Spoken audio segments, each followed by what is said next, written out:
ꯍꯧꯈꯤꯕ ꯊꯥ ꯐꯦꯕ꯭ꯔꯨꯋꯥꯔꯤꯒꯤ ꯇꯥꯡ 8ꯗ ꯍꯥꯟꯅꯒꯤ chief minister Shri N Biren ꯁꯤꯡꯅ ꯆꯤꯞ ꯃꯤꯅꯤꯁꯇꯔꯒꯤ ꯐꯝꯗꯒꯤ ꯔꯤꯖꯥꯏꯟ ꯍꯦꯛ ꯇꯧꯈ꯭ꯔꯕ ꯃꯁꯤꯒꯤ ꯃꯇꯨꯡꯗ ꯐꯦꯕ꯭ꯔꯨꯋꯥꯔꯤꯒꯤ ꯇꯥꯡ 12 ꯁ꯭ꯇꯦꯠ ꯑꯁꯤꯗ PR ꯊꯝꯂꯛꯈꯤꯕ ꯃꯁꯤꯒꯤ ꯃꯇꯨꯡ ꯇꯥꯔꯛꯄ ꯑꯣꯏꯅ ꯔꯨꯂꯤꯡ ꯄꯥꯔꯇꯤꯒꯤ MLA ꯃꯅꯨꯡꯗ ꯅꯥꯛꯄꯥꯛ ꯇꯥꯟꯅꯗꯨꯅ ꯂꯝꯗꯝ ꯑꯁꯤꯗ ꯔꯥꯖꯅꯤꯇꯤꯒꯤ ꯑꯣꯏꯕ ꯆꯔꯥꯡꯅꯕ ꯀꯌꯥ ꯑꯃ ꯂꯥꯛꯈꯤꯕ ꯑꯗꯨ ꯍꯧꯖꯤꯛ ꯂꯣꯏꯁꯤꯟꯅꯕꯒꯤꯗꯃꯛꯇ BJP ꯑꯃꯁꯨꯡ ꯃꯍꯥꯛꯀ ꯆꯠꯃꯤꯟꯅꯔꯤꯕ ꯄꯣꯂꯤꯇꯤꯀꯦꯜ ꯄꯥꯔꯇꯤ ꯃꯄꯥꯡꯁꯤꯡ ꯑꯁꯤꯒ ꯄꯨꯟꯁꯤꯜꯂꯒ ꯑꯅꯧꯕ ꯂꯩꯉꯥꯛ ꯑꯃ ꯁꯦꯝꯅꯕꯒꯤꯗꯃꯛꯇ ꯍꯧꯖꯤꯛ ꯀꯟꯅ ꯁꯦꯝ ꯁꯥꯕ ꯂꯣꯏꯈ꯭ꯔꯦ ꯍꯥꯏꯔꯤ꯫ ꯄꯟꯕ ꯌꯥꯕꯗꯤ ꯁ꯭ꯇꯦꯠ ꯑꯁꯤꯗ ꯊꯝꯂꯛꯈꯤꯕ PR ꯑꯁꯤ ꯊꯥ 3 ꯃꯄꯨꯡ ꯐꯥꯔꯕꯅꯤ꯫ ꯃꯁꯤꯒ ꯃꯔꯤ ꯂꯩꯅꯅ BJP ꯃꯅꯨꯡꯒꯤ ꯄꯥꯔꯇꯤꯒꯤ MLAꯁꯤꯡ ꯑꯃꯗꯤ ꯃꯍꯥꯛꯀ ꯆꯠꯃꯤꯟꯅꯔꯤꯕ MLAꯁꯤꯡ ꯑꯁꯤꯒ ꯄꯨꯂꯞꯅ MLA 12ꯅ ꯄ꯭ꯔꯥꯏꯝ ꯃꯤꯅꯤꯁꯇꯔ ꯑꯃꯗꯤ ꯍꯣꯝ ꯃꯤꯅꯤꯁꯇꯔꯗ ꯆꯦꯔꯣꯜ ꯄꯤꯁꯤꯟꯗꯨꯅ ꯑꯅꯧꯕ ꯂꯩꯉꯥꯛ ꯑꯃ ꯁꯦꯝꯍꯟꯕꯤꯅꯕꯒꯤꯗꯃꯛꯇ ꯇꯛꯁꯤꯜꯂꯨꯕꯁꯨ ꯂꯩꯈ꯭ꯔꯕꯅꯤ꯫ ꯃꯁꯤꯒꯤ ꯃꯇꯨꯡ ꯇꯥꯔꯛꯄ ꯑꯣꯏꯅ ꯇꯣꯉꯥꯟꯕ ꯔꯨꯂꯤꯡ ꯄꯥꯔꯇꯤꯒꯤ MLAꯁꯤꯡ ꯑꯁꯤꯅ ꯀꯦꯝ ꯇꯧꯅꯗꯨꯅ ꯍꯧꯖꯤꯛ ꯑꯅꯧꯕ ꯂꯩꯉꯥꯛ ꯑꯃ ꯁꯦꯝꯅꯕꯒꯤꯗꯃꯛꯇ ꯊꯧꯔꯥꯡ ꯈꯨꯗꯤꯡꯃꯛ ꯇꯧꯕ ꯂꯣꯏꯔꯦ ꯍꯥꯏꯕꯒꯤ ꯄꯥꯎ ꯐꯪꯂꯦ꯫ ꯃꯁꯤꯒꯤ ꯍꯤꯔꯝ ꯑꯁꯤꯗ ꯇꯣꯉꯥꯟꯕ ꯁꯣꯔꯁꯁꯤꯡꯗꯒꯤ ꯐꯪꯕ ꯄꯥꯎꯒꯤ ꯃꯇꯨꯡꯏꯟꯅ ꯁ꯭ꯇꯦꯠ ꯑꯁꯤꯗ ꯁꯦꯄꯔꯦꯠ ꯑꯦꯗꯃꯤꯅꯤꯁꯇ꯭ꯔꯦꯁꯟ ꯇꯥꯜꯂꯤꯕ ꯃꯅꯤꯄꯨꯔ ꯑꯁꯤ ꯈꯥꯏꯗꯣꯛꯇꯨꯅ ꯇꯣꯉꯥꯟꯕ ꯂꯩꯉꯥꯛ ꯁꯥꯁꯣꯟ ꯑꯃ ꯇꯥꯜꯂꯤꯕ ꯀꯨꯀꯤꯖꯣꯒꯤ MLAꯁꯤꯡ ꯑꯗꯨꯒ ꯁꯨꯗ ꯂꯩꯕ ꯂꯥꯜꯍꯧꯕꯁꯤꯡꯒꯤ ꯂꯨꯞꯁꯤꯡ ꯑꯗꯨꯒ ꯒꯧꯍꯥꯇꯤꯗ ꯉꯁꯤ ꯃꯤꯐꯝ ꯑꯃ ꯄꯥꯡꯊꯣꯛꯇꯨꯅ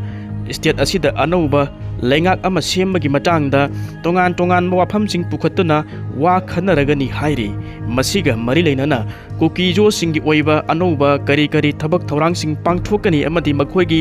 ꯐꯤꯔꯦꯞꯁꯤꯡ ꯀꯔꯤꯅꯣ ꯍꯥꯏꯕꯗꯨ ꯒꯧꯍꯥꯇꯤꯒꯤ ꯃꯤꯐꯝ ꯑꯁꯤꯗ ꯀꯨꯞꯅ ꯈꯟꯅꯔꯕ ꯌꯥꯏ ꯍꯥꯏꯔꯤ꯫ ꯃꯔꯝ ꯑꯗꯨꯅꯉꯁꯤ ꯃꯦꯒꯤ ꯇꯥꯡ 16ꯗ ꯒꯧꯍꯥꯇꯤꯗ ꯄꯥꯡꯊꯣꯛꯀꯗꯧꯔꯤꯕ ꯀꯨꯀꯤꯖꯣ MLAꯁꯤꯡ ꯑꯃꯗꯤ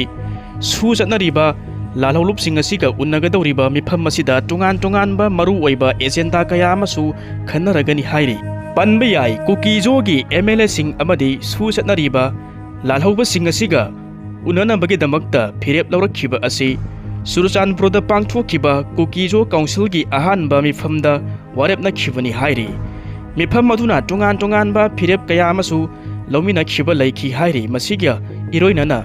ꯏꯟꯗꯤꯌꯟ ꯀꯟꯁꯇꯤꯇ꯭ꯌꯨꯁꯟꯒꯤ ꯑꯥꯔꯇꯤꯀꯜ 239A ꯒꯤ ꯃꯈꯥꯗ ꯇꯣꯈꯥꯏꯕ ꯂꯩꯉꯥꯛ ꯑꯃ ꯁꯦꯝꯗꯨꯅ ꯄꯣꯟꯗꯤꯆꯦꯔꯤꯒꯤ ꯃꯣꯗꯦꯜꯗ ꯌꯨꯅꯤꯌꯟ ꯇꯦꯔꯤꯇꯣꯔꯤ ꯑꯃ ꯑꯣꯏꯍꯟꯅꯕ ꯇꯛꯁꯤꯟꯅꯕꯒꯤ ꯋꯥꯔꯦꯞ ꯑꯁꯤꯁꯨ ꯍꯦꯟꯅ ꯆꯦꯠꯁꯤꯜꯂꯒꯅꯤ ꯍꯥꯏꯔꯤ꯫ ꯀꯨꯀꯤꯖꯣ MLAꯁꯤꯡ ꯑꯃꯗꯤ ꯁꯨ ꯆꯠꯅꯔꯤꯕ ꯂꯥꯜꯍꯧꯕꯁꯤꯡ ꯑꯗꯨꯒ ꯄꯥꯡꯊꯣꯛꯀꯗꯧꯔꯤꯕ ꯉꯁꯤꯒꯤ ꯃꯤꯐꯝ ꯑꯁꯤꯒ ꯃꯥꯡꯑꯣꯏꯅꯅ ꯀꯨꯀꯤꯖꯣ ꯀꯥꯎꯟꯁꯤꯜ ꯑꯃꯗꯤ ꯇꯣꯉꯥꯟꯕ ꯀꯨꯀꯤ ꯐꯨꯔꯨꯞꯀꯤ CSOꯁꯤꯡꯒꯤ ꯃꯤꯍꯨꯠꯁꯤꯡ ꯑꯗꯨꯒ ꯀꯨꯞꯅ ꯋꯥꯔꯤ ꯈꯟꯅꯔꯕ ꯃꯇꯨꯡꯗ ꯇꯣꯉꯥꯟꯕ ꯋꯥꯔꯦꯞꯀꯌꯥ ꯑꯃꯁꯨ ꯂꯧꯈꯤꯕ ꯂꯩꯈꯤ꯫ ꯃꯈꯣꯏꯒꯤ ꯋꯥꯔꯦꯞ ꯐꯤꯔꯦꯞꯁꯤꯡ ꯑꯁꯤꯒꯤ ꯃꯇꯨꯡꯏꯟꯅ ꯃꯁꯥꯅ ꯃꯔꯣꯝꯗꯣꯝ ꯂꯩꯉꯥꯛꯆꯅꯕꯒꯤꯗꯃꯛꯇ ꯀꯨꯞꯅ ꯈꯟꯅꯈꯤꯕ ꯂꯩꯈꯤ ꯍꯥꯏꯔꯤ꯫ ꯃꯁꯤꯒ ꯏꯔꯣꯏꯅꯅ ꯀꯨꯀꯤꯖꯣꯒꯤ MLAꯁꯤꯡ ꯑꯁꯤꯅ ꯁ꯭ꯇꯦꯠ ꯑꯁꯤꯗ ꯑꯅꯧꯕ ꯂꯩꯉꯥꯛ ꯑꯃ ꯁꯦꯝꯕꯗ ꯀꯔꯝꯕ ꯐꯤꯔꯦꯞ ꯂꯧꯔꯛꯀꯅꯤ ꯍꯥꯏꯕꯗꯨꯗꯤ ꯇꯝꯕ ꯉꯝꯗ꯭ꯔꯤ꯫ ꯀꯔꯤꯒꯨꯝꯕ ꯁ꯭ꯇꯦꯠ ꯑꯁꯤꯗ ꯑꯅꯧꯕ ꯂꯩꯉꯥꯛ ꯑꯃ ꯁꯦꯝꯕ ꯇꯥꯔꯒꯗꯤ ꯀꯨꯀꯤꯖꯣꯒꯤ MLAꯁꯤꯡ ꯑꯁꯤꯅ ꯁꯧꯒꯠꯀꯗ꯭ꯔꯥ ꯁꯧꯒꯠꯂꯣꯏꯗ꯭ꯔꯥ ꯍꯥꯏꯕꯗꯨꯗꯤ ꯃꯁꯤꯒꯤ ꯃꯇꯨꯡ ꯇꯥꯔꯛꯄꯗ ꯑꯣꯏꯅ ꯈꯪꯃꯤꯟꯅꯔꯁꯤ꯫ ꯑꯗꯨꯕꯨ ꯃꯁꯤꯃꯗꯤ ꯃꯌꯦꯛ ꯁꯦꯡꯂꯦ ꯀꯨꯀꯤꯖꯣꯒꯤ MLAꯁꯤꯡ ꯑꯃꯗꯤ ꯁꯨ ꯆꯠꯅꯔꯤꯕ ꯂꯥꯜꯍꯧꯕꯁꯤꯡ ꯑꯁꯤꯒ ꯒꯧꯍꯥꯇꯤꯗ ꯄꯥꯡꯊꯣꯛꯀꯗꯧꯔꯤꯕ ꯃꯤꯐꯝ ꯑꯁꯤꯒꯤ ꯈ꯭ꯋꯥꯏꯗꯒꯤ ꯃꯔꯨꯑꯣꯏꯕ ꯋꯥꯔꯦꯞ ꯑꯃꯗꯤ ꯐꯤꯔꯦꯞ ꯍꯥꯏꯕ ꯇꯥꯔꯒꯗꯤ ꯃꯈꯣꯏꯅ ꯃꯇꯝ ꯀꯌꯥꯒꯤ ꯃꯃꯥꯡꯗꯒꯤ ꯇꯥꯜꯂꯒ ꯂꯥꯛꯂꯤꯕ ꯁꯦꯄꯔꯦꯠ ꯑꯦꯗꯃꯤꯅꯤꯁꯇ꯭ꯔꯦꯁꯟꯒꯤ ꯗꯤꯃꯥꯟ ꯑꯁꯤ ꯍꯦꯟꯅ ꯀꯟꯁꯤꯜꯍꯜꯂꯒꯅꯤ ꯍꯥꯏꯕꯁꯤꯗꯤ ꯃꯌꯦꯛ ꯁꯦꯡꯂꯦ ꯑꯃꯁꯨꯡ ꯁ꯭ꯇꯦꯠ ꯑꯁꯤꯗ ꯄꯣꯄꯨꯂꯔ ꯒꯚꯔꯟꯃꯦꯟꯠ ꯑꯃ ꯊꯝꯅꯕꯒꯤ ꯃꯇꯥꯡꯗ ꯀꯥꯎꯟꯁꯤꯜ ꯑꯁꯤꯒꯤ ꯆꯞ ꯆꯥꯕ ꯋꯥꯐꯝ ꯑꯗꯨꯗꯤ ꯉꯁꯤ ꯄꯥꯡꯊꯣꯛꯀꯗꯧꯔꯤꯕ ꯃꯤꯐꯝꯗ ꯄꯨꯊꯣꯛꯄ ꯍꯥꯏꯅꯁꯨ ꯋꯥꯔꯦꯞꯅꯈꯤꯕ ꯂꯩꯈꯤꯕꯅꯤ꯫ ꯅꯥꯀꯟ ꯑꯃꯔꯣꯝꯗ ꯇꯣꯉꯥꯟꯕ ꯄ꯭ꯔꯤꯟꯠ ꯃꯦꯗꯤꯌꯥ ꯑꯃꯗꯤ ꯄꯥꯎꯁꯤꯡꯗ ꯊꯥꯒꯠꯅꯔꯛꯄꯒꯤ ꯃꯇꯨꯡꯏꯟꯅ ꯃꯃꯥꯡꯗ ꯄ꯭ꯔꯥꯏꯝ ꯃꯤꯅꯤꯁꯇꯔ ꯑꯃꯗꯤ ꯍꯣꯝ ꯃꯤꯅꯤꯁꯇꯔꯗ MLA 12ꯅ ꯁꯥꯏꯟ ꯇꯧꯗꯨꯅ ꯁ꯭ꯇꯦꯠ ꯑꯁꯤꯗ ꯑꯅꯧꯕ ꯂꯩꯉꯥꯛ ꯑꯃ ꯁꯦꯝꯍꯟꯕꯤꯅꯕ ꯇꯛꯁꯤꯟꯈꯤꯕ ꯂꯩꯈꯤꯕ ꯑꯗꯨ ꯀꯔꯤꯒꯨꯝꯕ ꯄ꯭ꯔꯥꯏꯝ ꯃꯤꯅꯤꯁꯇꯔ ꯑꯃꯗꯤ ꯍꯣꯝ ꯃꯤꯅꯤꯁꯇꯔꯅ ꯊꯧꯋꯥ ꯁꯥꯗꯅ ꯂꯩꯕ ꯇꯥꯔꯒꯗꯤ ꯍꯥꯏꯔꯤꯕ MLA 12 ꯑꯃꯗꯤ ꯇꯣꯉꯥꯟꯕ ꯔꯨꯂꯤꯡ ꯄꯥꯔꯇꯤꯒꯤ MLAꯁꯤꯡ ꯑꯁꯤꯅ BJP ꯊꯥꯗꯣꯛꯇꯨꯅ ꯑꯣꯄꯣꯖꯤꯁꯟ ꯑꯣꯏꯔꯤꯕ ꯀꯣꯡꯒ꯭ꯔꯦꯁ ꯄꯥꯔꯇꯤꯗ ꯃꯔꯖ ꯇꯧꯁꯤꯟꯗꯨꯅ ꯑꯅꯧꯕ ꯂꯩꯉꯥꯛ ꯑꯃ ꯁꯦꯝꯂꯕ ꯌꯥꯏ ꯍꯥꯏꯅ ꯇꯣꯛꯉꯥ ꯑꯃ ꯀꯟꯅ ꯁꯟꯗꯣꯔꯛꯄ ꯑꯗꯨ ꯃꯁꯤꯒꯤ ꯄꯥꯎ ꯑꯁꯤ ꯀꯗꯥꯏ ꯐꯥꯎꯕ ꯆꯨꯝꯕꯅꯣ ꯂꯥꯟꯕꯅꯣ ꯍꯥꯏꯅ ꯀꯣꯡꯒ꯭ꯔꯦꯁ ꯄꯥꯔꯇꯤꯗ ꯍꯪꯂꯨꯕ ꯃꯇꯝꯗ ꯄꯥꯎ ꯑꯁꯤ ꯇꯁꯦꯡꯅ ꯑꯔꯥꯟꯕꯅꯤ ꯐꯦꯛꯅꯤ ꯄ꯭ꯔꯤꯟꯠ ꯃꯦꯗꯤꯌꯥ ꯑꯃꯗꯤ ꯇꯣꯉꯥꯟꯕ ꯄꯥꯎꯁꯤꯡ ꯑꯁꯤꯅ ꯄꯥꯎ ꯂꯧꯕ ꯋꯥꯠꯄꯗꯒꯤ ꯑꯃꯗꯤ ꯇꯣꯛꯉꯥ ꯑꯣꯏꯅ ꯂꯥꯟꯅ ꯁꯟꯗꯣꯔꯛꯄꯅꯤ ꯍꯥꯏꯔꯤ꯫ ꯃꯁꯤꯒꯤ ꯍꯤꯔꯝ ꯑꯁꯤꯗ ꯁꯨꯒꯨꯅꯨ ꯀꯦꯟꯗ꯭ꯔꯒꯤ MLA K ꯔꯟꯖꯤꯠꯅ ꯐꯣꯡꯗꯣꯛꯈꯤꯕꯒꯤ ꯃꯇꯨꯡꯏꯟꯅ Lengak simbagi matangda BJP gi MLA singa wari sanaba suklai leite hairi makhoiga pau phaunade makhoiga lengak seminabagi wafam leite kaidonungda oithukoi hainasu phangdokhiba leikhe ningsing biyabadi state asida hanagi chief minister Sri N Biren Singna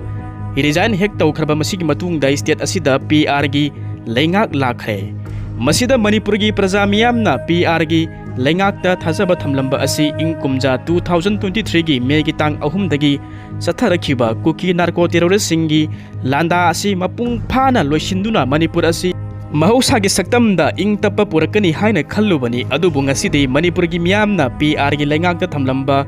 thajaba khudimang adu mangkhre state asigi PR lengakpu mamai shumliba India lengakna KUKI narco terrorist singna mateng pangduna